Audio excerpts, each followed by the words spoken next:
so that it remains visible to you. Just a minute.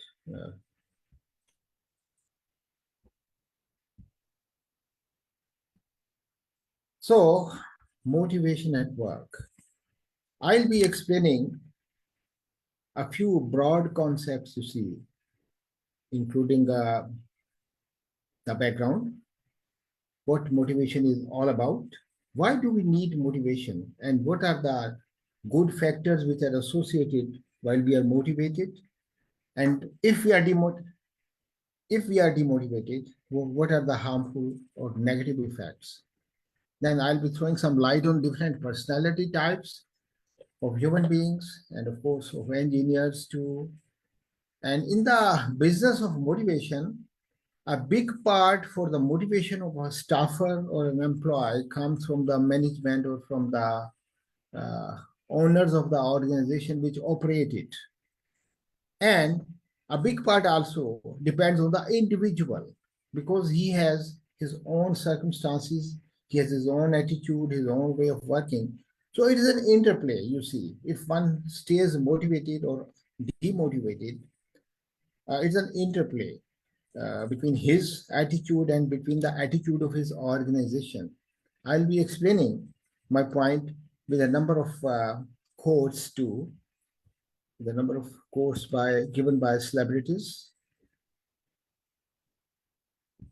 So, first of all, as you see on the left-hand side, motivation of employee is linked to many things in a nutshell, like his educational accomplishment, like his skills that he has obtained or he wants to obtain more, like the empowerment given to him by the system in which he is operating, if he is being rewarded adequately or not, if he's getting promotions in time, and what kind of responsibility is given to him or not given, and whether his work is appreciated or not. So, in a survey, employees also say that poor leadership and lack of growth leads to low motivation. And here in the pie graph, you can see about 32% demotivation is assigned to leadership and about 29% with lack of growth. So these amount to more than 60%, these two factors, which are concerned with the organization. And about 40% about the lack of recognition and some other factors too. So you see, this was in one survey, but I would say that motivation across the cultures and in different countries of the world where engineers or workers are operating in different organizations, that is slightly different. In Pakistan, it might be different, and in a certain organization, it may be different, depending on the culture of the organization. Some organizations would have a deliberate effort to keep their employees motivated, while it may be ignored in the other organizations.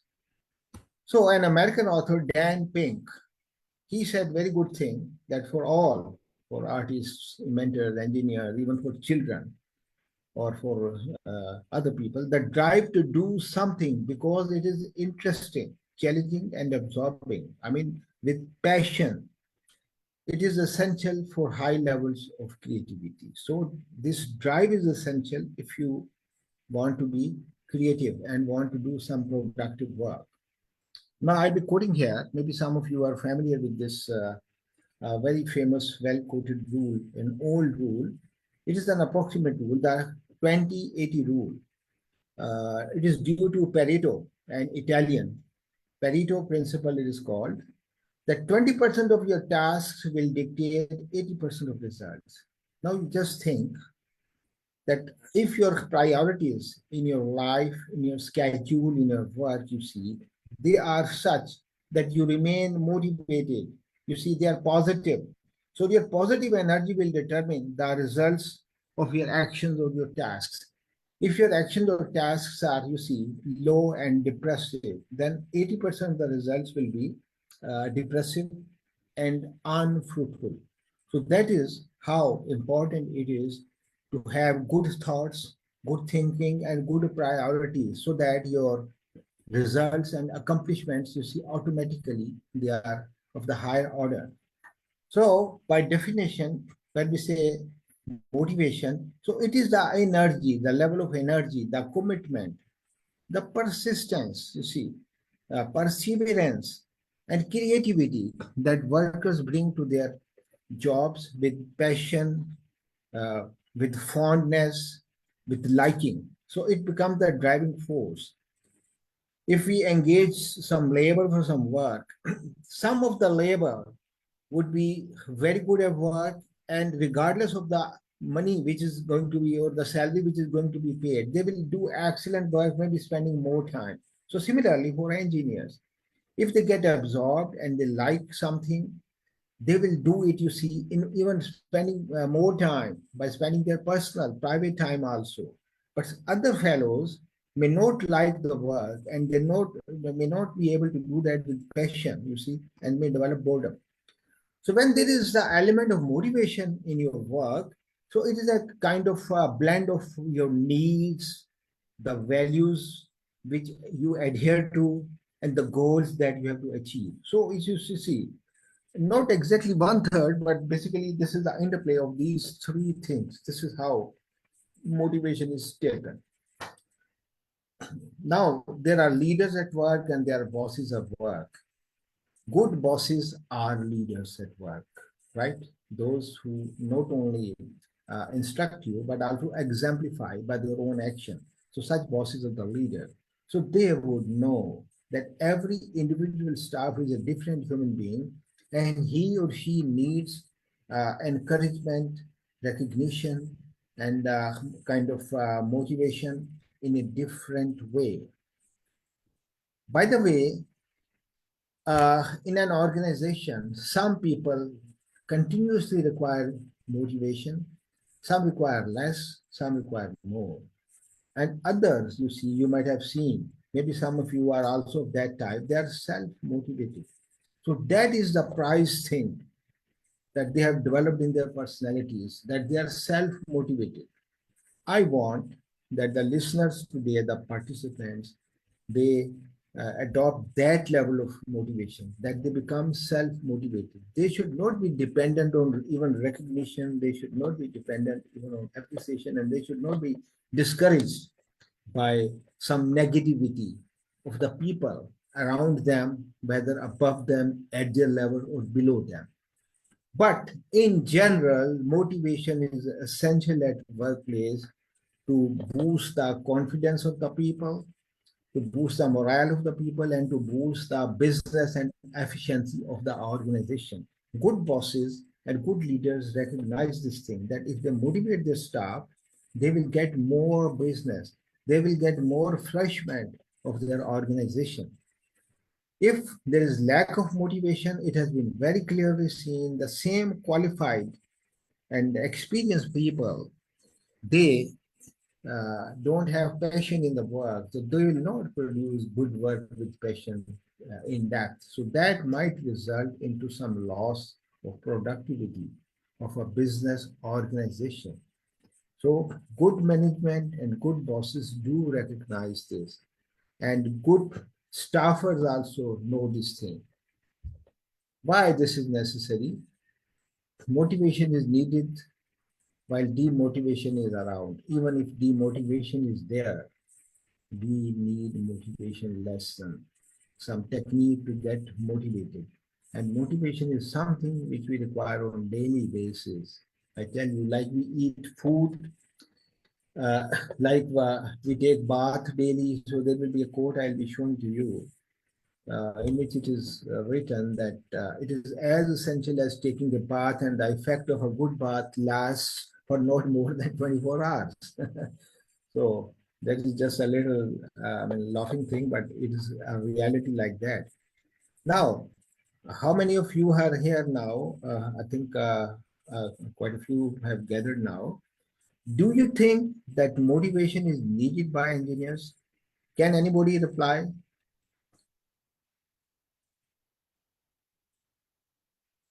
No, Yeah, okay. I think, I think you might. uh, yeah, can I swing some? Yeah, yeah, Yeah, please, Khalid. Yeah, yeah, Mr. Khalid, yeah, yeah, please.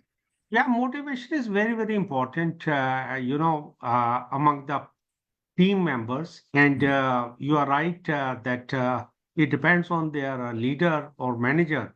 That if motivation, as per my experience, comes with his own character, leader's character.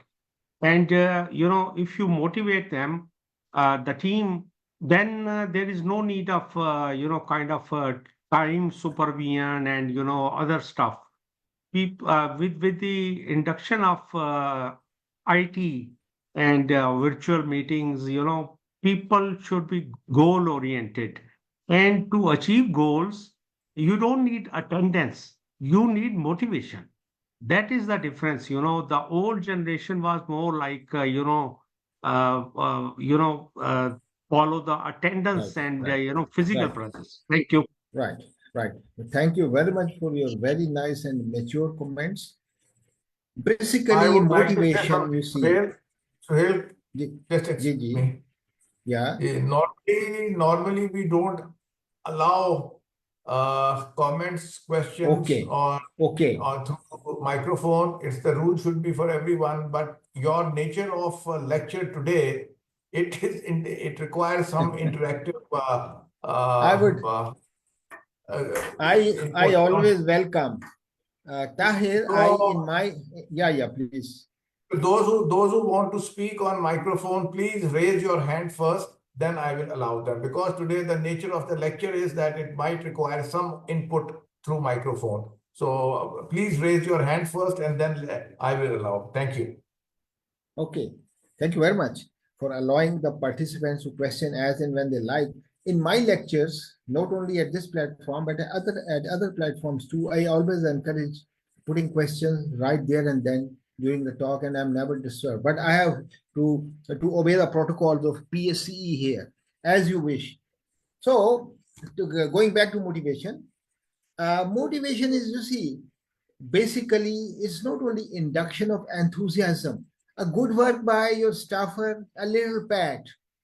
It doesn't require any money, you see, a little pat and a little recognition, and showing a little trust in his or her capability. That induces a lot of motivation. You see, we will be miser if we don't use good words to appreciate a good work by a staffer, which is going back to pay me in my work, in my project. So during some recent interviews, some of the replies given by some of the staffers were that what induces motivation in them. So you can see, you can read a variety of answers. Learning new things, yeah, it has challenges and it creates interest.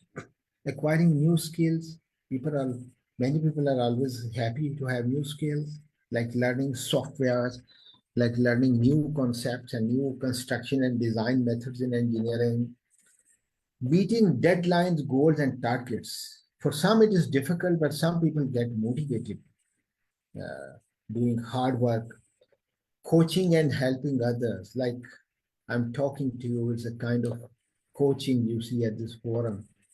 Improving processes, finding ways to solving problems. Yeah, that is very challenging. A personality like me takes a lot of interest in that because that is the real engineering, that you get solutions to the troublesome problems. Leading a team or being a part of a team. Some people get motivated. This is a big asset.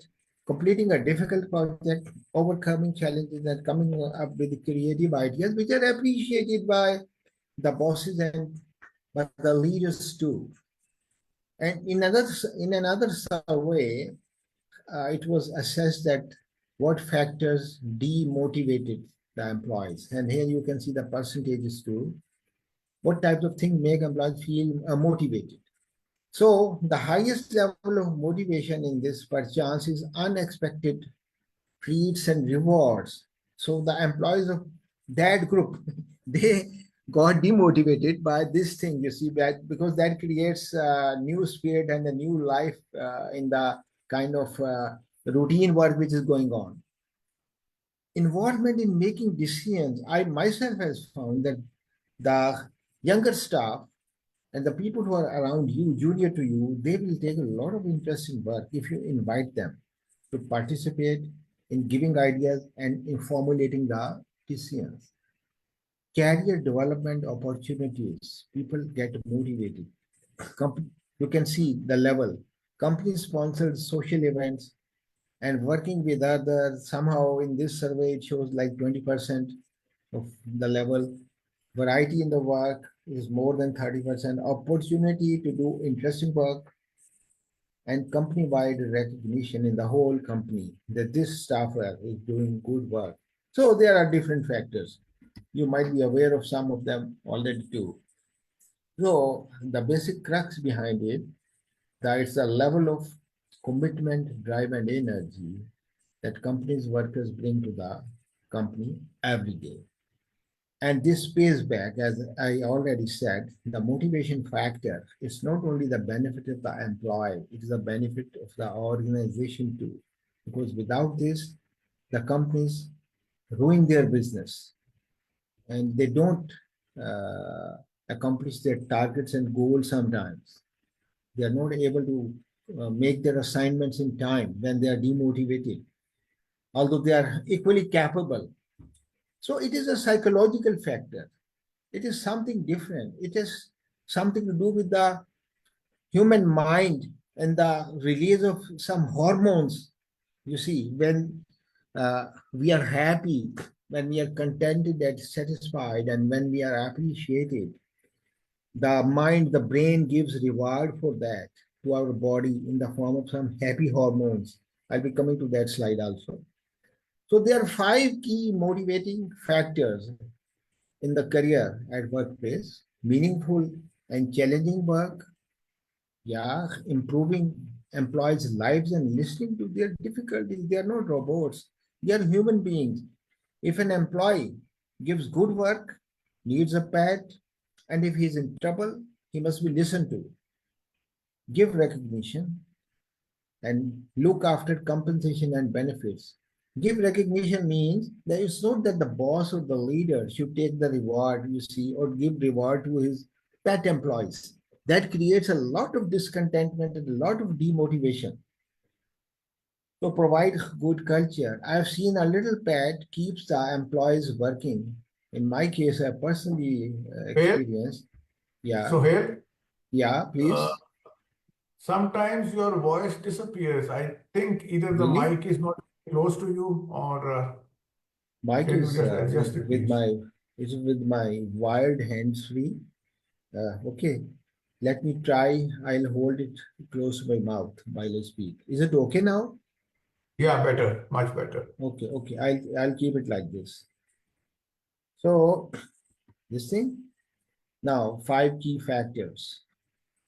So more than money, you see, some people would give importance. I've seen that in the educated societies, in the civilized culture, in the advanced countries, people would give more importance than money to some other factors to remain in the top on the top in the career and to remain motivated, like feeling a sense of meaning and purpose, working in a positive company culture, which is very, very important, that how you and people around you, they interact with you, whether this is encouraging or discouraging, whether they are helping or whether they are not helping, whether the system recognizes you, helps you, or doesn't help you, and whether there are opportunities for development, for improving the career path, to have a clear path of career progression or not. These are really, really important factors, and good managers and good staffers, they need to be aware of these things. Now, I've seen also, and you might also have seen, that there is a term called micromanagement, in which the boss or the leader, he pays too much attention on every individual and goes on supervising his work to finer details, and all the time you see uh, looking after what he's doing and overseeing what has been done. So this is called micromanagement. It indicates a lot of mistrust in the work of the employee, although employee is capable. But when he sees that his boss runs too much after him and around others, all the time he's time time bound, and all the time he's seeing, and like for engineers, he takes a calculator himself or starts operating computer himself and going into minor details. This creates a lot of mistrust and hence demotivation in the staffer to understand that his work and his abilities, his product is not being trusted properly. This disrupts the kind of work, and such bosses or such leaders at work, you see, they are not liked. We have to give autonomy, independence to the workers in our projects, you see, wherever we are working in our organization. So this is very loud and a very big message which has to be understood.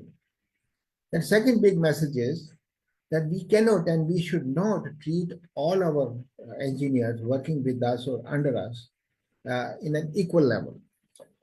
Some needs to be encouraged more, and some needs to be motivated more, and some need to be given a little, you see, a little penalty for that also sometimes, you see, so that they also start working, you see, because of that. So there has to be some accountability. If we start treating equally all of the employees, then that good employees will start getting demotivated, you see. And if we give some kind of penalty to those who don't work, you see, properly, in a proper way, in a proper mild and reasonable way, then they will also start working and may become good performance. That is important. Equality, principle of equality is not good at work. Why demotivation? Why does it happen? So what we have seen is poor management, in which the managers or the leaders, they take little interest. You see, they let the things happen. Some illogical and harsh rules, like in some organizations, you see, what we see, the rule of attendance is very harsh. Like with the biometric attendance, you cannot come a minute late, you see. If the cutting off time is 9 or 10, if you come a minute late, then your absence will be marked, or things like that. No matter, the same staffer spends 2, 3, 4 hours overtime frequently as per the work requirement. So we have to keep the things flexible and breathing for our staff so that they remain motivated. Then inconsistent work distribution. Here comes the role of the manager or the boss or the in charge. He has to spend his mind, his time, his effort to see whether the work is being distributed equally or unequally, whether some staff is overloaded simply on the pretext that he does good work, and some staff is kept idle simply on the pretext that he doesn't produce good work. So this has to be seen. The one who doesn't produce good work has to be trained equally to start producing good work. So ignoring achievements and treating all equal is a big demotivating factor. And not acting as a leader, when the boss doesn't act as a leader, that is also a demotivating factor. Lack of communication, and you see, the team has to be treated as a family at work. What we see when we interview fresh engineers or experienced engineers, they are very good. And sometimes after a couple of years, some of them start getting demotivated. They come with energy, and they, after some time, they lack that energy or that will. That is because of the system, because of our attitudes to a big extent, that we couldn't infuse the element of motivation in them. The result, poor work, poor performance of the organization, bad work on the project. So here you see the example of demotivated individual having a lot of disinterest. You see, he was using paper planes, you see, putting his legs on the table, and here a working fellow who's demotivated is sort of sleeping, you see, on the table during the working time. So they don't have any interest in the work. This is the kind of attitude we develop, where people leave the work and keep roaming on the roads, you see, outside, and don't attend the work properly. So, in a nutshell, motivation or demotivation, both depend on the interaction between the organization and between the staff, because the behavior of both is important in inducing motivation or inducing demotivation. So, this is for the general people. But when I say that we have to be self motivated, we have to raise our level to the level of getting self motivated, that is something supreme. I don't know whether some of you are self motivated or not.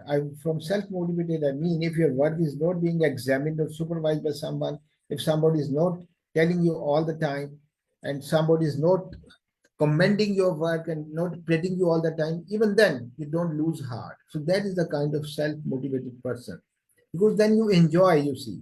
I will tell you how to become self motivated. Some signs of demotivated people: they are not punctual at work, their mood towards their colleagues is bad, so that the work environment becomes bad.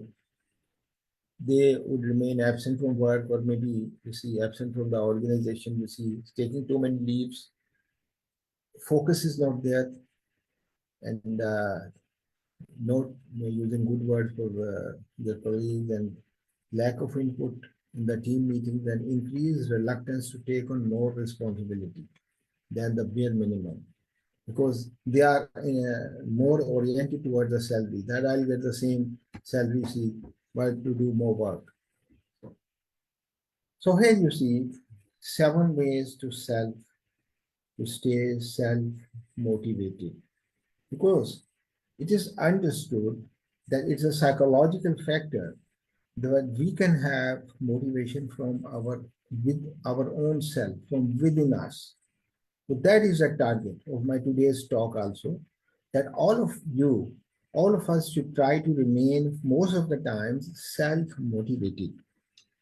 Although as human beings, I understand that the environment around you will motivate you more or will demotivate you sometime. But if there is some demotivation, sometime it should be for a little time and it should be temporary. It should not stay long. So that is very important, that your state of motivation should be there. And if there is some demotivation because of some factor, some low moments, they should be only for a little span of time.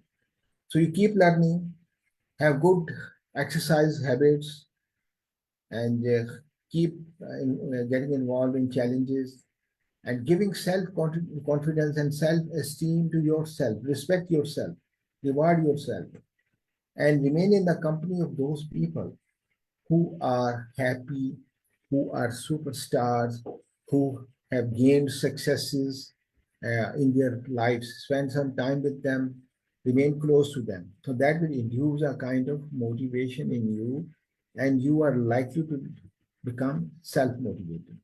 Now, this is very interesting, of course, very good for you, that when we get motivated, what is happening in the body or in the mind? Basically, our mind is rewarding our body with the release of a number of happy hormones. Some of them I have listed here, which are four: dopamine, serotonin, endorphins, and oxytocin. So, this is what happens, you see. If I walk, if I say I'm a regular walker, and I'm a regular walker, you see, in the morning and the evening, 2 times a day, so that induces happiness and sheds away the feeling of discomfort and kind of depressive feelings, you see. I develop vigor again, and those who do the same would be knowing this thing. Then positive approach towards life, that everything is from Allah, from our Creator, whether this is good or bad. He gives us the capacity to work. So our job is to do maximum effort. That is our input. And if we get it or we don't get it in the end, that is from the super creator. If he wants to reward us, oh, that will be a gift for us. If he doesn't feel it appropriate for us, then even despite our work, we will not get that. So after having done some hard effort, we should not think that now we must get what we have worked for. So that is one key point. Otherwise, we may start getting demotivated that I did a lot of work and you see, even then I lost. Because doing the work is within your range. But getting the reward is from the super creator. So this kind of link with Allah is very much necessary to keep you motivated and to keep you contented. So certain rules to keep you from moving forward. You see, certain things which are negative, that you don't rely on yourself. You say, I'm not smart enough. This is the kind of depressive mindset. I deserve that. I lost it because I'm incapable and I deserve it. I cannot do this. I will never find someone to love me. I'm too old for this. That now I cannot do this. Nothing will ever improve. So this kind of mindset is to be avoided. It's too difficult or too hard for me. They are better than me. And that's why they succeed. So I am inferior to them. So this mindset should be blocked. You should not think in these terms. They will create a kind of a feeling which will not take you the good level of motivation. Now, I have noted from my experience of having worked in different organizations and having interacted with people at different levels. And in engineering organization, the demotivating factors in Pakistan, people give a lot of importance to the money, to the salaries. As I told you that in the advanced countries, the salary factor, the money factor comes at number 2 or number 3. Anyway, that's very important too. So late salaries and salary raise, and you can read all these lethargic work, difficult work procedures. They cause demotivation to people.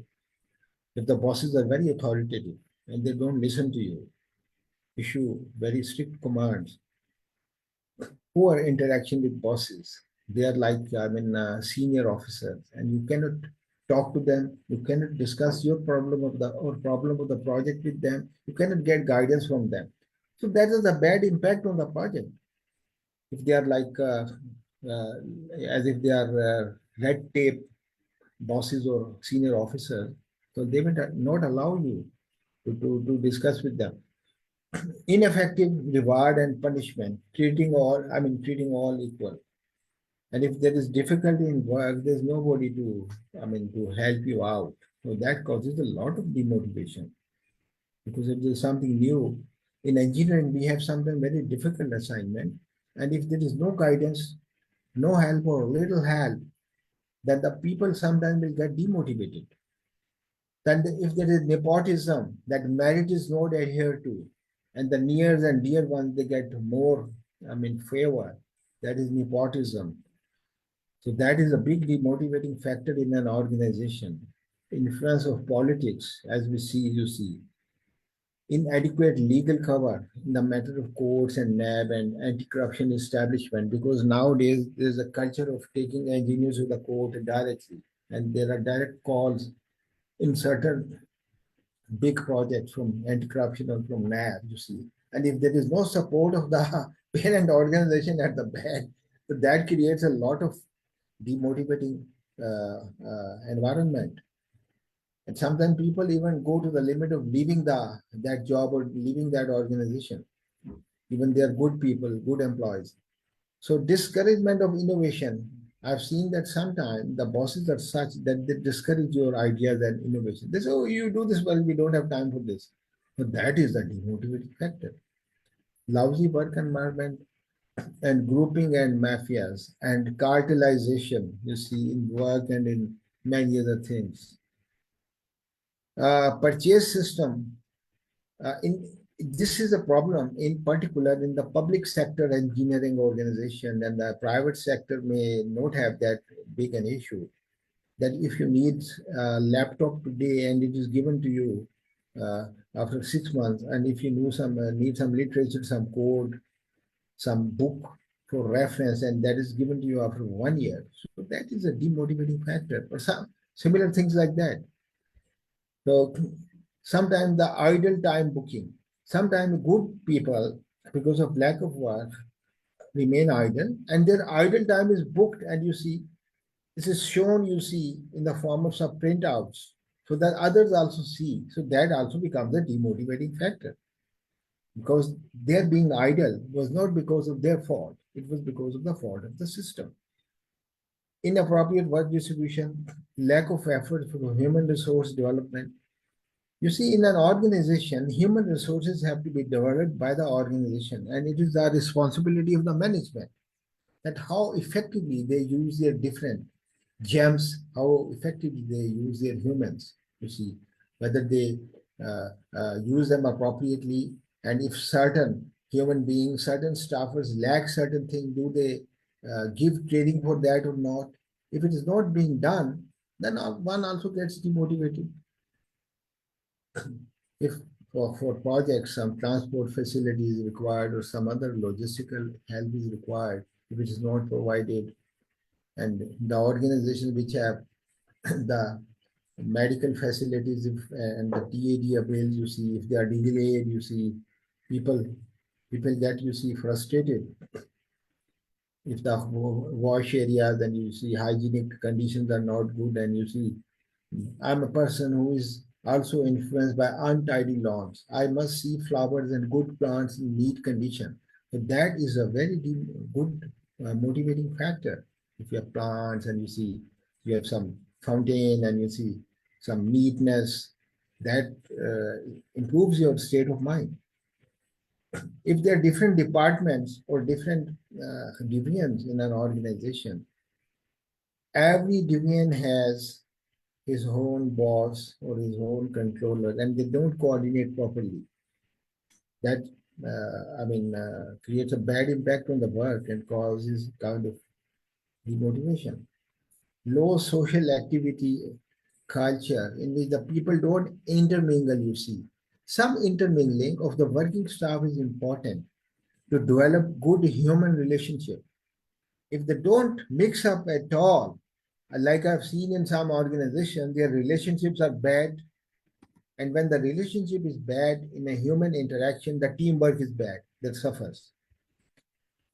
Lack of training facilities in an organization, less guidance from senior, inadequate training and grooming of culture of lack of ownership. That when you do work, you don't own it. You think it is the responsibility of the organization or your boss. So that is the lack of ownership. That creates a lot of demotivation.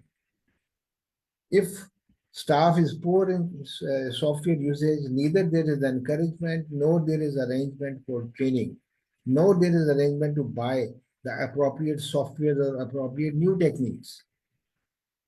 If I've seen different organizations in Pakistan, and some are close to paperless or almost paperless, some do a lot of paperwork daily.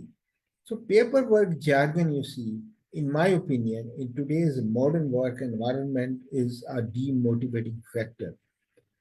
We must become paperless as far as possible. If the career path is hazy or the growth is undefined or slow, of course, people are unhappy or get discontented. Little cooperation of logistical deviants which have to provide logistical help like telephone facility, like furniture, like air conditioning, like transport, and other things. Lack of innovation. Many people, including myself, would survive and thrive only if there is an innovation in the environment, in the work around me. If it is a routine work, one starts getting bored and demotivated. Old procedures and practices, excessive centralization of work, that your bosses, few bosses in the management, they keep control of everything. They don't spread the authority in the junior ranks. So that is a very, very big demotivating factor. There has to be decentralization so that some authority and some responsibility is transferred to others also so that they remain motivated. Lack of attention by juniors. Sometimes seniors say that my juniors they are incapable, they don't give attention to me. So one must find out the factors which are responsible for such an attitude in the organization. Sometimes there are quota systems that even if you are capable, there is a bar that not more than 4% or 5% will be promoted. So you are falling in the 6%, but very capable. So of course, this is a demotivating factor. And most of the organizations still now they don't have reverse evaluation of bosses also. Like we have the habit of evaluating the performance of our juniors called annual performance reports, you see, annual review reports. But there should be a system in the organization which don't have this to evaluate the bosses also. The top management should see that how the boss or the leader is performing, whether it is liked or not. But this is one big factor. If that is, started up in many organizations, then one element of demotivation will be taken care of to some level. Then lack of understanding of the effort being made by management. Employees think that management is not doing anything for us. It's a demotivating factor, and it is induced because of lack of trust and lack of communication between management ranks and between the staff ranks. The management doesn't convey properly that this is what they have done. So the staff below them will think that they are not doing anything or they are doing nothing for our benefit. So this is bad. So there has to be a reasonable level of communication between the management and the staff. And the organizations which unfortunately suffer from unionism, trade unionism, so they are really have difficult time. There are indecent behaviors, and you see, although good people keep working in those organizations too, but the union, you see, they are backed by, you see, some people and some political elements sometimes, and sometimes they are favored by courts also. They create a bed of dirty environment against good working. So lack of cleanliness, politics, and time wastage.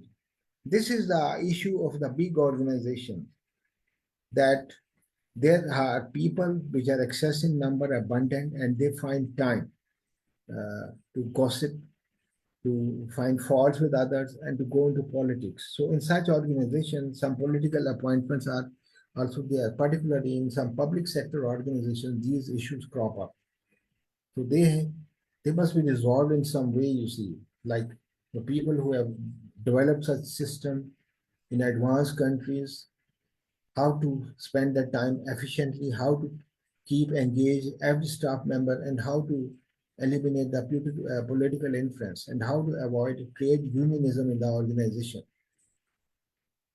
Uh, Daytime workload is less. I've seen in some organization that during the whole day the work is less, and as the evening approaches or close to the end, or when weeks and the weekends are there, they don't consider the staff to be human beings, and then overload them with work, that they have to come to office even during weekends, or have to stay late in the office. So that is a bad working style. Something must be done for that. Basically, this thing done uh, for occasional situations, off and on, this is okay. Such heavy moments which require a lot of work would come in every organization. But what I mean to say is that it should not be a routine, a very much routine. Otherwise, the employees will start getting demotivated. And one more thing, if people spend too much of time and they are not compensated in monetary terms because they are sacrificing their personal time, if they are not compensated even monetarily, and rather you see authority is used for them, that an executive order is issued that they have to spend their weekends for the office work, then it is a very, very big demotivating factor, and the organization need to pay attention to this. So as I said earlier, that so strict biometric system that coming late by a minute or two or three, you see, is marked absent or gives a negative feeling, you see. is no good. You have to trust the people. If your staffer has genuine reason, and if he is able not to come to office if he right in time and is late by a few minutes, doesn't matter. He should be basically discharging his responsibility, and that is what you have to trust for.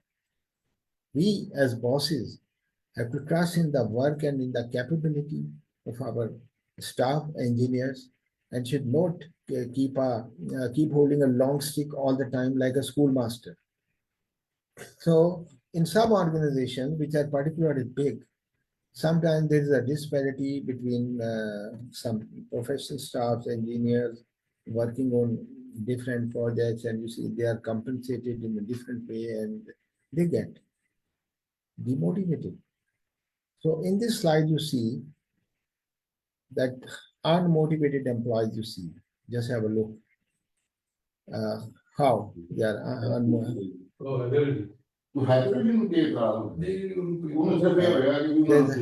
There's a cross talk from someone.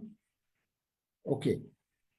So certain factors you see cause demotivation, and employees get demotivated or unmotivated. That the team is not motivated, so that creates a bad impact of the person himself.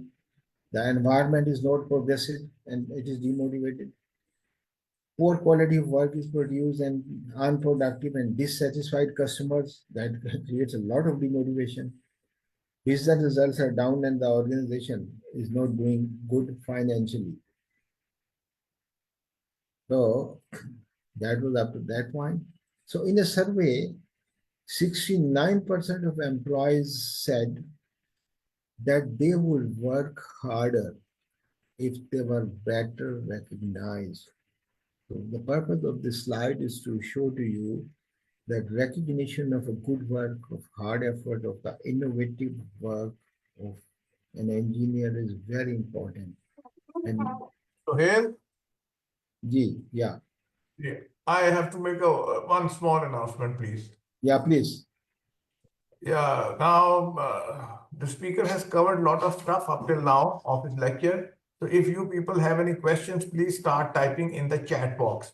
And during the 20-minute question answer session, I will read those questions and inshallah the speaker will respond to them. Thank you. Go ahead.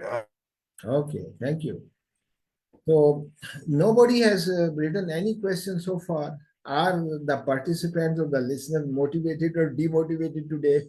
I don't know. They would be motivated. I believe in the positive spirit of people. So look at this. Yeah, One big, Sohail, I have raised a couple of times my hand, but I think Tahir has, I think he did not cite. But anyway, I can write the questions. Okay. okay, please. I'd be very keen to answer your good questions.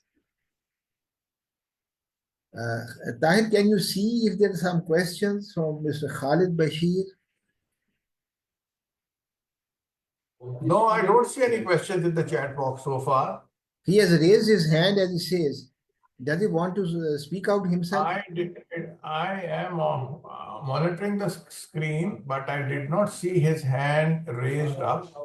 Anyway, I can write, but if you allow me, Sohail Saab, it's easy to speak because Yeah, yeah, my point is that motivation, the biggest motivation I have demotivation I have noticed in last 30, 40 years is our management system.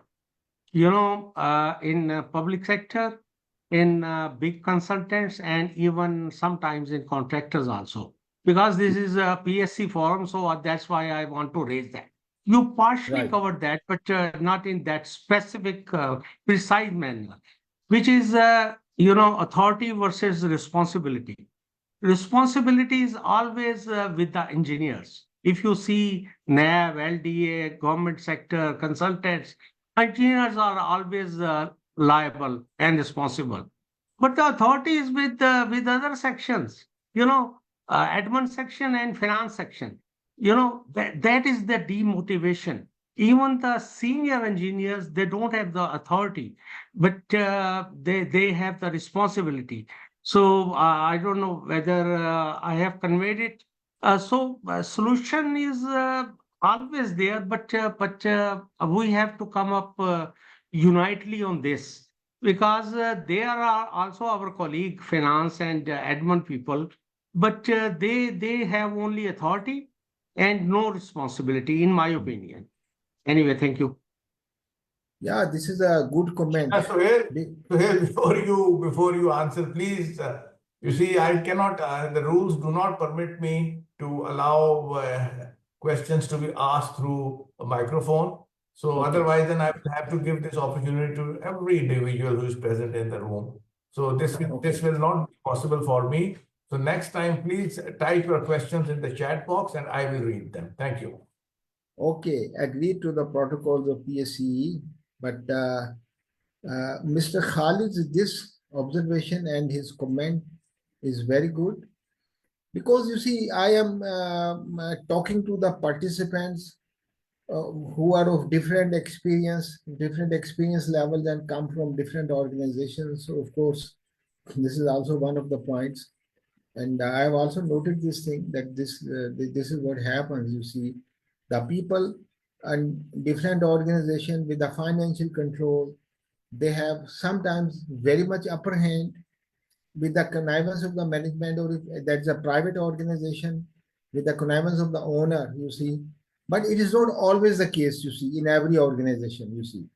Uh, uh, but this is an issue also which needs to be seen and needs to be resolved at the management level, because its ultimate benefit is going to the organization in the form of good productivity and in the form of good motivated engineers.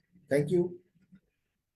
And you see, culture of poor coordination, I would emphasize a lot on this. And those who are experienced in this session today and are listening to me, that coordination is so much important, so that if I have a problem, I'm able to convey that to my colleagues, junior or senior. And if I have some achievement, I should be able to convey to my colleagues. So that creates a kind of trust and a kind of a situation in which they know that this is my level and this is what I'm doing and this is where I'm stuck up and this is how I'm confronted with some difficulties and some problem.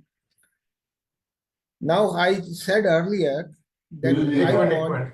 So here, there is a pertinent question from Tatiana. I think I should read it now and you answer it. It's connected, okay?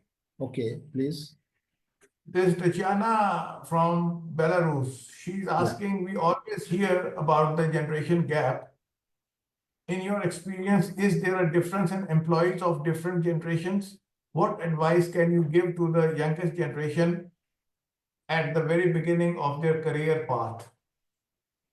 I think this is a very good question. It is a very, Tatiana, thank you. First of all, thanks a lot to be very much interested in the deliberations in the lectures of Pakistan Society of Civil Engineers.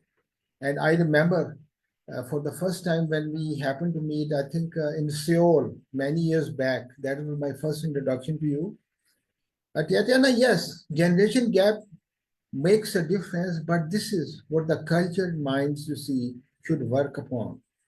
Because for seniors, the junior people are very junior, and to them, sometimes the senior would say that they don't know anything. So that is a very harsh comment.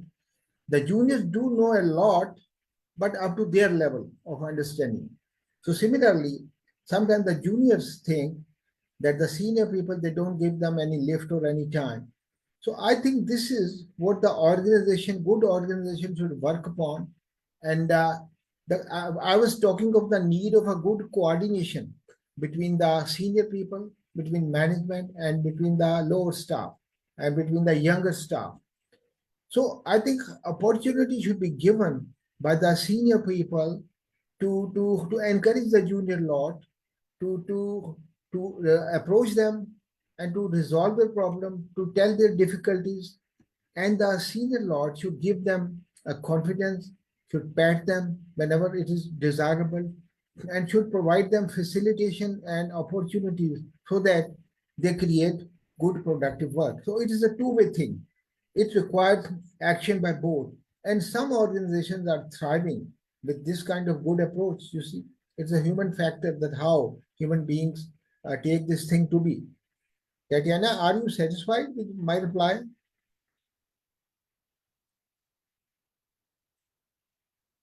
Oh, she might have entered in writing something, but that can be seen later.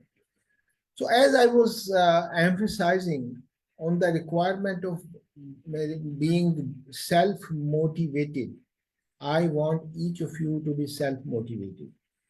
I don't boast about myself, but I know that I am self motivated.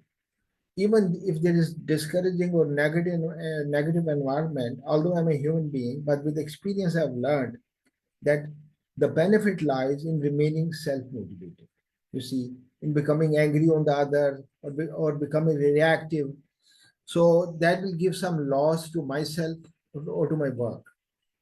So being self-motivating means when one is self-motivated, one is disciplined. We have to follow certain discipline and we have to manage our daily time. When I say what is my time management, I'm Sohail Kibria.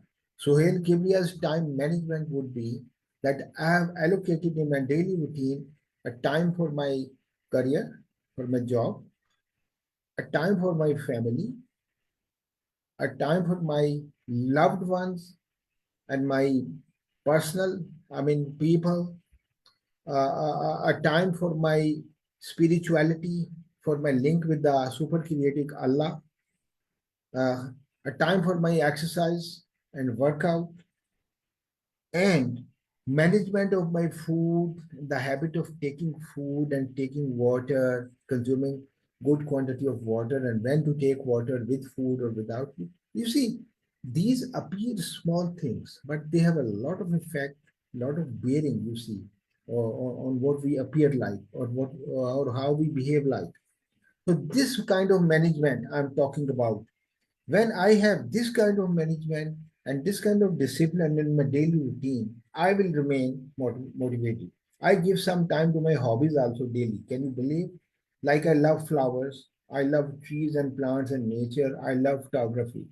So I do it almost daily. And if there are some negative things in life which come in the life of every person, I just ignore them. So ignoring, or you see, just not looking at the negative part of life, you see, that is the kind of thing which motivates you. But having a good consciousness about your workout so that your health remains good is a big motivating factor. If you exercise daily, if you have long walk or go to gym daily, then you will have happy hormones released in your system. So that will give you a lot of motivation to work. Your behavior with your colleagues at work, with your family, with your friends will become good. I think this is something for free. With little effort, we can get motivated by creating discipline and management of time in our lives. It's not necessary that we should visit the doctor's clinic for small ailments and start taking medicine. If you make yourself disciplined and manage your time, you will not have small ailments on routine basis at all. So here I am showing you in an organization, in a system working on projects, three kind of engineers. Those who are actively engaged with passion, I think they are quite a lot to the limit of self-motivated most of the time. They have the inner drive and they know that this goes in their own benefit. The self-motivating people, they have their ego and they know that they should create such a good and excellent work that the others should not be able to point any mistakes and any blunders in their work. They get refinement to that level. So that is very good. Then other people who are partly engaged, so they are doing work as a matter of compulsion. Okay, so working on the project, but not as a innovative worker. So just you see meeting the requirement of the time and you see just killing the time. But the third type is very dangerous. They are actually disengaged from work. So they are unhappy. They don't do effort to find out the reason for their unhappiness, and they will rather affect the working of the other employees also. So it is the responsibility of the organization and the bosses to have an eye on the type of the staff that is working with them and under them, so that they are treated accordingly. So here you see two types of motivators. One is for employee, the achievement, recognition, and the work itself, responsibility, and responsibility of the employer. They're called hygiene factors, the policies of the company, the level of supervision to be given, and you see the relationships and work conditions and everything. So here you see Hillary Hinton, called Zig Ziglar, American motivational speaker. What does it say? People often say that motivation doesn't last. Yes, it doesn't last. Well, neither does bathing. You see, this looks funny. And neither does bathing. That's why we recommend it daily. You take bath daily. The bathing doesn't have a very long effect. So you require motivation daily. Affirmation daily. In some way, you can make your own target. You can find out some reason to be happy on daily basis, doing something good or doing your work in a particular way to remain happy. And what will give you motivation and reward? Frequent interaction with staff for trust building, which is important because the closeness at work has to be there, whether you're a junior or whether you're a senior. So, Tatiana, this is also in a way replying to what you were talking about, the generation gap. So, if we have this kind of an environment in which the seniors listen to junior and juniors have no difficulty in talking to seniors regarding the projects and sometimes regarding their personal matters too, because we are all human beings. So, that reduces the effect of the generation gap. The annual evaluation should be fair on merit, strive for improvement in the facilitation of staff because they are human beings. If I'm an employee and if my wife has an issue or my parents have an issue or my child has an issue, a serious medical issue, and my boss or my leader, I even told him, and he is not affected at all. He wants to just work for me. Then it will be a demotivating factor. For me, for at that point of time, it is more important to give time and attention to my family than to work. You see, that is also important because good motivated people, they know and they have discovered the secret how to keep a work-life balance. I keep a work-life balance. You must also keep a work and life balance. Work is what you do in the office when I say work, and your life matters otherwise, your private matters otherwise. So there has to be a balance. Don't sacrifice work, your personal life all the time on work because you're a human being. You are affected to keep by something happening bad in both of them. So there has to be a balance, and that depends a lot on you. So building capacity of staff and further development, things like this.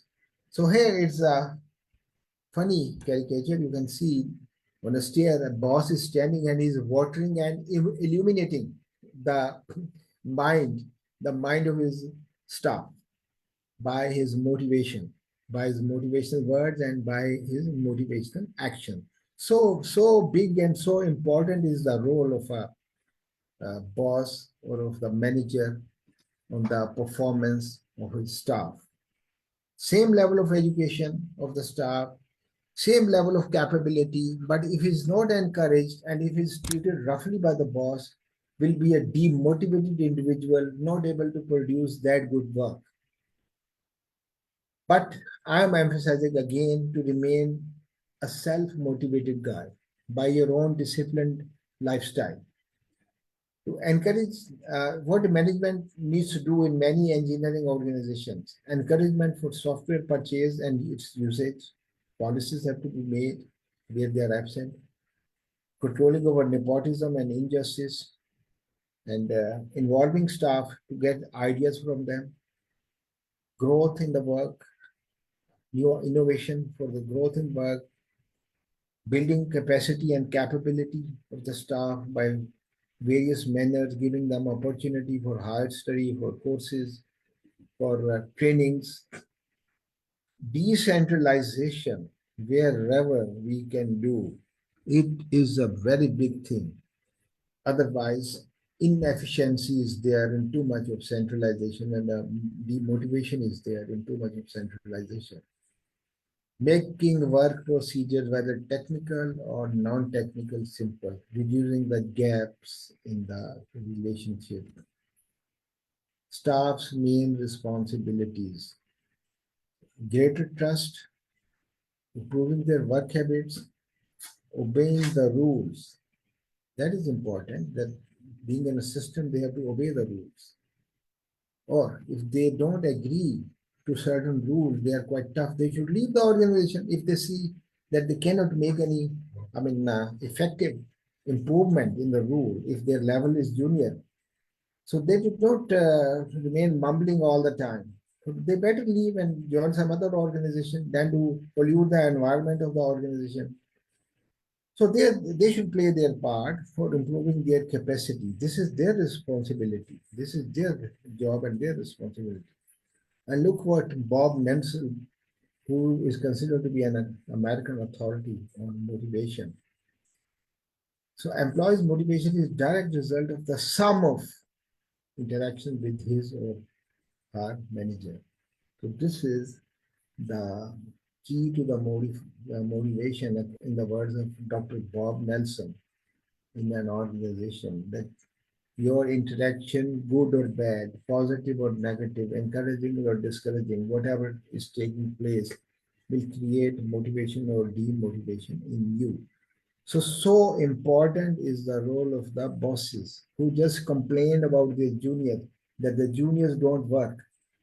The bosses should check their own attitude also. You see, I'm very open on this. If there are some bosses sitting here, some juniors sitting here, so it's a wide and clear message for all. So Zig Ziglar, I showed you earlier, Hillary Hinton. It is not what happens to you that determines how far you will go in life. I mean, if there is some shocking event, some accident, some mishap, that doesn't become important. It is how you handle that, what happens to you. So here comes your capability of having good emotional quotient, how emotionally stable you are, that how you control your emotions and how you handle the situation and not invoking other people's emotions into that. You have to control your emotions as well as you have not to invoke others' emotions. That is your emotional capability and your high emotional quotient, right? So this is a very good message. Motivation, positive affirmations, your own promises with you. I choose my choices. Yes, I can do it. I'm stronger than I know. And I did that work successfully. Now I can do it even better. Yeah, that is a very good thing. Whenever you feel less confidence or get demotivated and start feeling that as if some difficulty or challenge is there, you just think of your success in the past, that I did it at that event. I will do it even now. I'm confident in my skills because I've read it, I've experimented, and I've applied it. So I know I will do it right. Working towards my goals consistently is easy for me. You see, these all speak of good self-confidence. So you have to train yourself. It's not that your bosses or your parents or your family will all the time instill these things in you. Please try to understand. You have to instill and inculcate these thinkings in your mind. I intend to make way, which is true, to be confident and strong enough. I see my goals clearly. I'm grateful for each moment of this life. We have to be grateful for every moment, for whatever we have in life given by Allah. I am given a different set of environment in which I was born and later raised and given different facilitation by the system, by nature, you can say. Another person like you, like I'm talking of Tahir or Khalid Bashir, they were born in a different environment and given different facilitations or difficulties by nature. But whatever we have to be grateful. Because there is somebody who is looking after us, and that is Allah. If we start banking on Allah, on the super creator, and throwing our difficulties and our bad, moments on Allah, it gives a lot of strength, I tell you. So we have to trust so many things in life. I'm my motivation. This is the theme, the goal of the self-motivated person. You should be confident enough and strong enough to say that even if there is a demotivating negative environment, I am my motivation. Nobody can demotivate me. No environment can demotivate me. I will like a question on this if somebody has some question on this, that I am my motivation. That how do you feel about this? And how difficult or easy do you find to be self-motivated? Now, listen here in the eyes of Lou Holtz, a coach and analyst, who says that I follow three rules. These are the rules of doing good. Do the right thing. Don't do the bad thing. No wrong things. Do the best you can. Try your best. It is no promise that you will get the outcome or not, but try your level best and always show people you care. This is what Lou Holtz says, that it is not the load that breaks you down. In normal and many situations, it is the way you carry it. That you carry it on the head, on the shoulder, on the back, or elsewhere. You see, it is called management, the management. So here you can see some very interesting quotes from Mark Twain. The secret of getting ahead is getting started. Start it. Don't be defeated. Don't be bogged down. When your work speaks for itself, don't interrupt and keep doing it. Henry Kessler and Benjamin Franklin is an old timer. He was a scientist and a political social worker too of his time. Well done is better than well said. So he believes more in doing. Do not be embarrassed by your failures. Failures always take place, and failures make us experienced. You see, this is a very common thing that when we have less experience, we commit mistakes, and failures are there. And when we come, because of the failures and mistakes, more experience, we are less likely to commit same mistakes again. So it's just like that.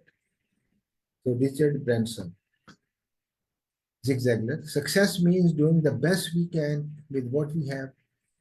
Success is the doing, not the getting. Doing, not the getting. Please read this again. Success is doing. We do our part. Whatever we get, we don't know. We may get the good result or we may not get.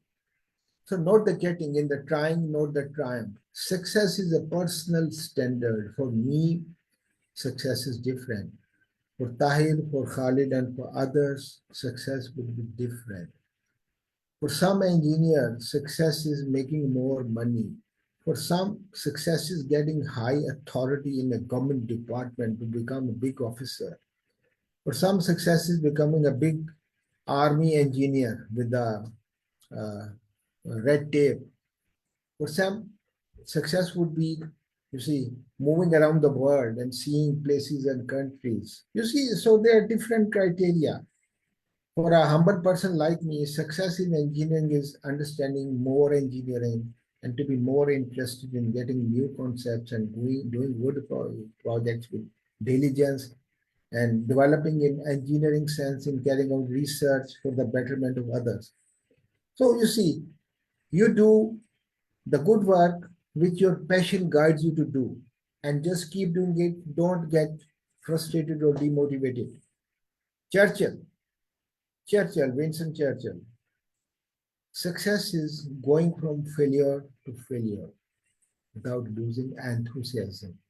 So failures are there. You see, in the lives of the people who achieved great heights, that is the motivating factor. Failure should not demotivate us. So they are equally true at your workplace, in your projects. You might be meeting failures. You at times you could be frustrating. At times your clients may not be happy with you. Don't be frustrated. Don't be demotivated. So Michael Jordan, some people, he's a footballer. Some people want it to happen, and some wish it would happen, and more strongly, others do practical work to make it happen. So that is the key. There is a company called Successories in Florida. They deal with the motivational stuff. You can check on Google.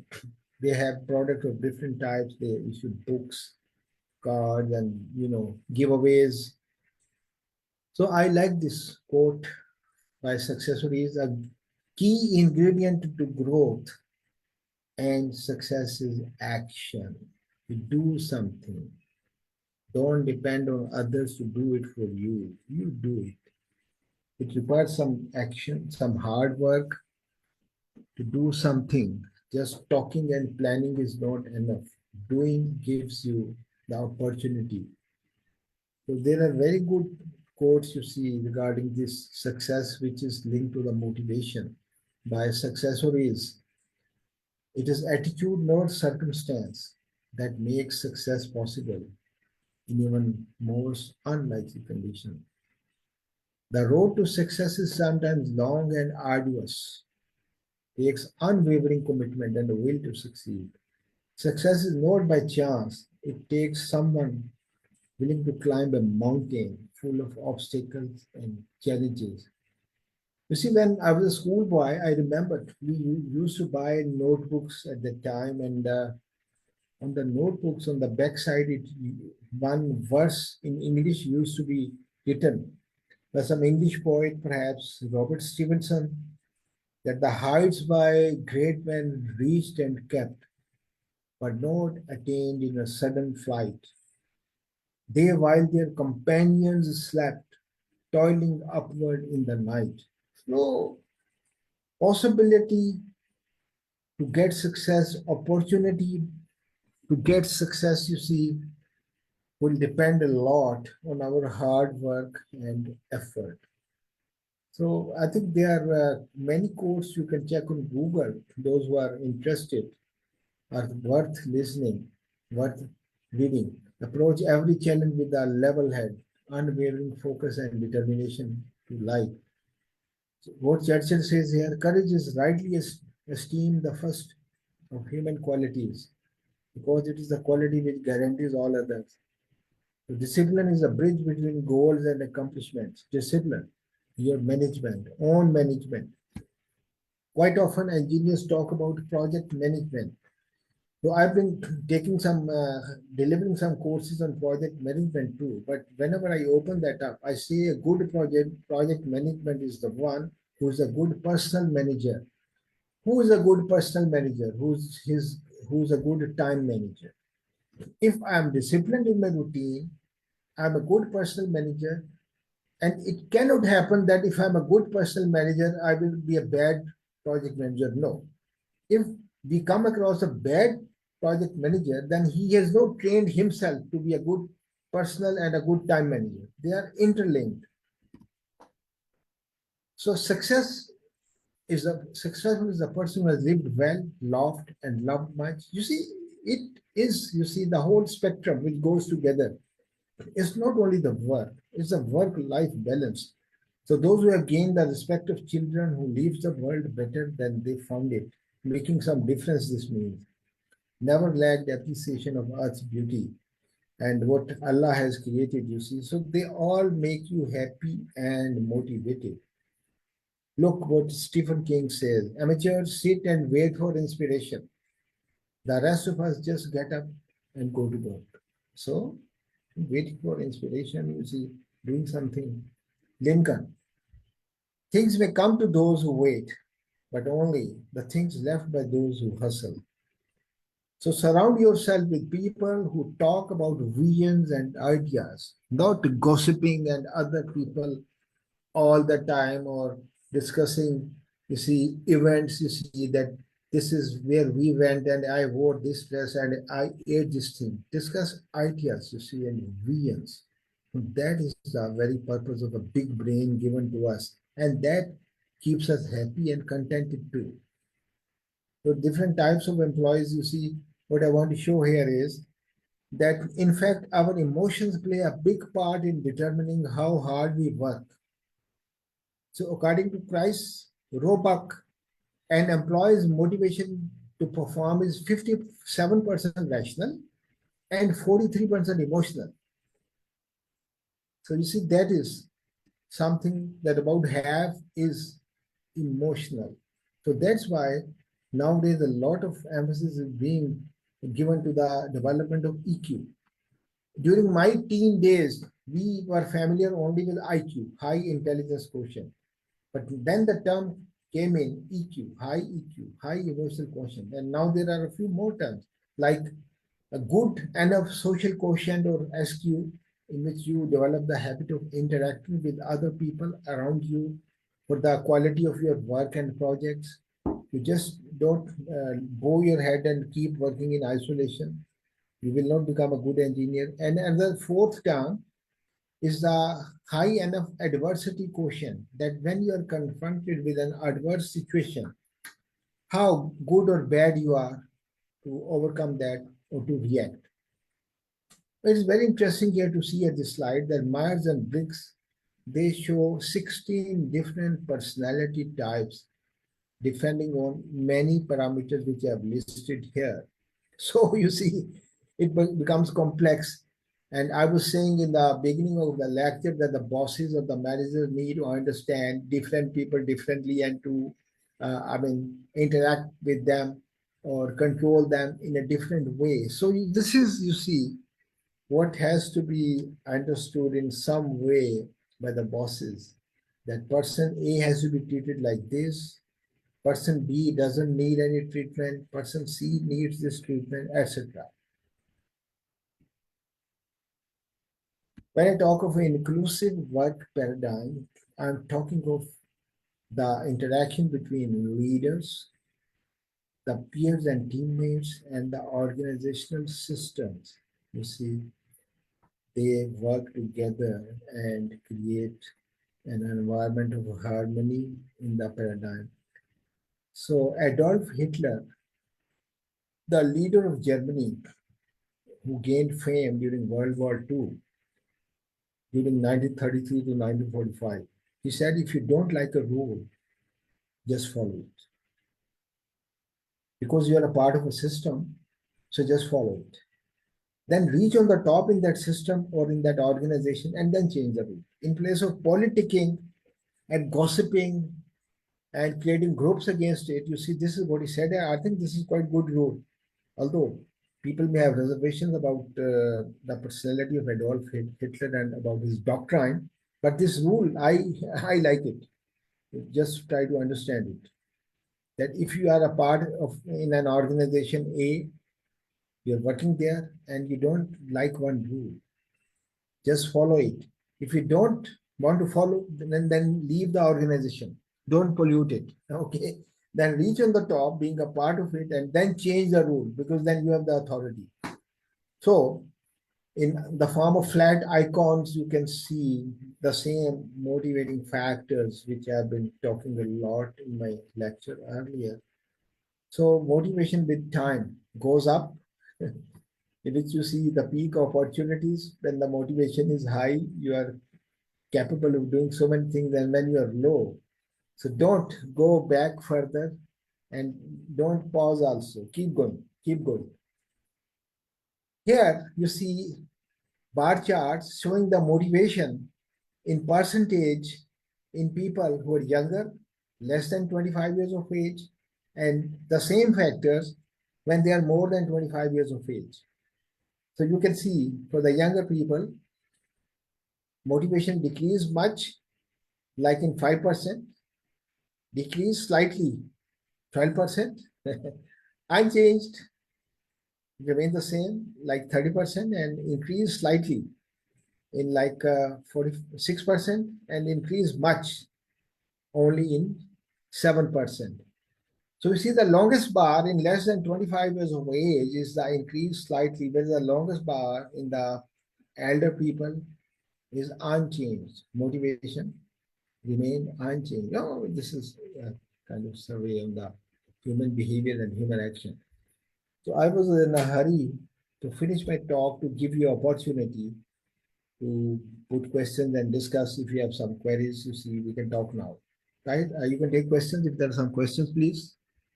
Yeah, there is one question from Khalid Bashir, and he is it's a comment and a question mixed. Okay. Very, Okay. very senior engineers need to give weightage and take advantage of AI, artificial intelligence, latest software and WFH facilities to encourage their young engineers.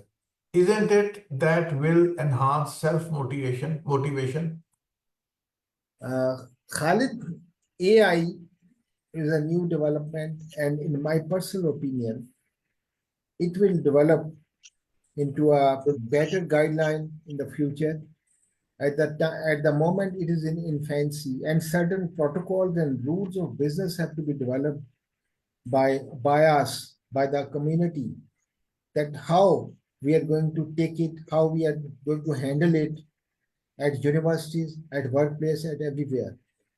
In engineering, I would give my candid opinion that at the moment, you see, I've been using artificial intelligence, and I'm not very much, happy with the results of AI, because at times it gives blunderous results, it commits mistakes, and at other times, you see, it creates different opinion at different times, you see, using different such devices. So even in engineering, we are very much conscious about using correct formulae, correct coefficient, and correct parameters, and correct theoretical background. And what I've seen at the moment, whatever the stage of development of AI is, it is not that precise for engineering work. It may be good enough for students to some extent, you see, but we have to draw certain protocol, certain lines. You see, when I have seen the work done by people using AI, you see, there are so many gaps and requires a lot of human intervention to correct it. But of course, it's a source of knowledge.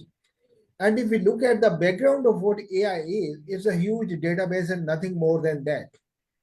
And as the database will keep growing with more credible information on it, with the quality check of those who are developing it, then the information will be more reliable for engineers to actually work on the projects with more confidence and with more motivation. At the moment, I personally find less promise, but I know down the line, after 5 years or after 10 years, uh, non-credible or less credible information will be removed, I suppose, but the people who are developing, and more credible information will be introduced with time. So then it will make it more worthwhile. Thank you. Right? Any other question? Yeah, we have now this is the last question. It's from Tatiana. She is saying you have a great experience in many areas. Now she is asking, can you give an example of what or maybe who is the best motivation and inspiration for you? Tatiana is very intriguing inquiry you have posed right now for me. What is the best motivation? For me, you see, I'm Mr. A. Tatiana is Miss B. Tahir is Mr. C. And Khalid Bashir is D. What is more motivating for me may not be necessarily more motivating for you. For more motivating for me, since my early childhood, I mean, since my early teens, when I when I graduated in engineering during my studies and later until now, is learning engineering. You see, I find a lot of solace, lot of interest writing technical papers, disseminating the knowledge and information in the form of lectures with others, in Pakistan and in the world. So that gives me a lot of motivation that I'm serving the community in my manner.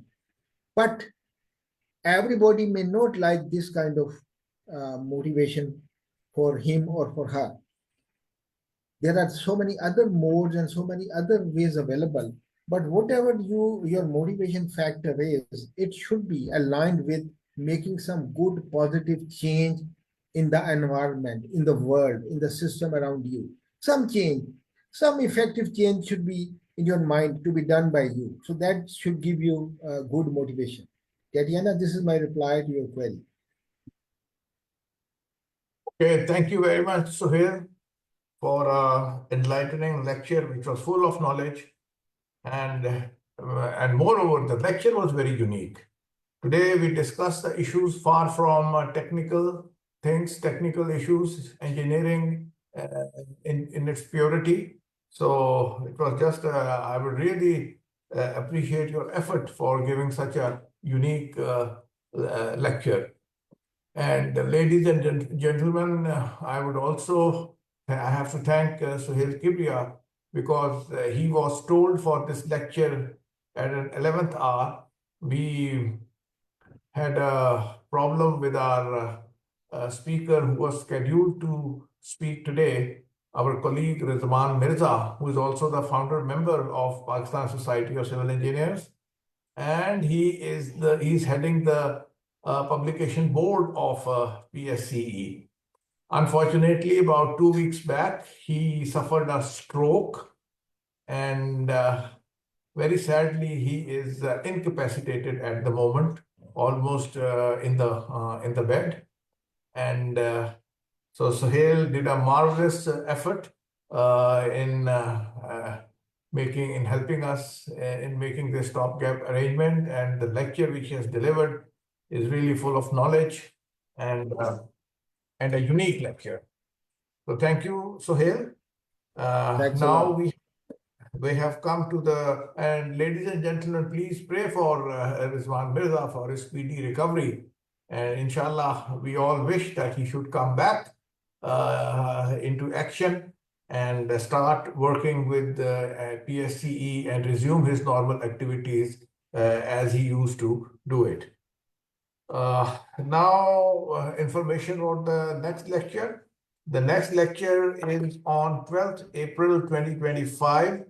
It is again a lecture which would be it is a technical lecture, and it is the civil design of overhead electrical transmission lines. I think this will be the first lecture on transmission lines. It will tell you what civil design and how civil engineering is important for overhead electrical transmission lines. Our speaker is Muhammad Jahandre. He's a very senior engineer and he's from Iran. And inshallah, he will deliver the lecture from Tehran on 12th April 2025. Now, regarding certificates, you people can collect your certificates from 20th March onwards from our office, which is located at 14A1, Block P, Model Town Extension, Lahore. And the person to contact for the certificates is Ahmad Akram. His cell number is 0347 462 5111. I repeat, Ahmad Akram is the person whom you should contact. And this number is 0347 462 5111. Now, as we come, Suhail, your shield and your certificate, inshallah, will be delivered as we used to deliver to you. Thank you. Sadia will take care of it. Now, as we come close to today's program, somebody got out of the room. Let me admit him. So he's there. So as we come close to today's program, I would like to express my heartfelt gratitude to all of you for being part of this webinar. And when we meet again on 12th of April, inshallah, Eid ul-Fitr will have passed. So I take this opportunity to extend my Eid greetings, Eid Mubarak to all of you in advance. And I also pray to Allah that may this Eid be a joyous occasion, bringing blessings and happiness to all of you and to your loved ones. So, and before I end, I want to thank especially to Khalid Bashir for attending this, a very senior engineer in our community. Khalid, thank you very much for attending and your participation. And I would like to especially thank Tatiana, who is also a regular a visitor to this webinar. She's from Belarus. Thank you, Tatiana, also.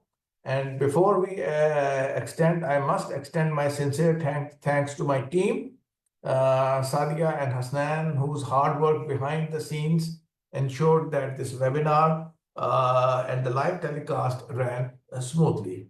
So thank you once again. Stay blessed and Allah Hafiz.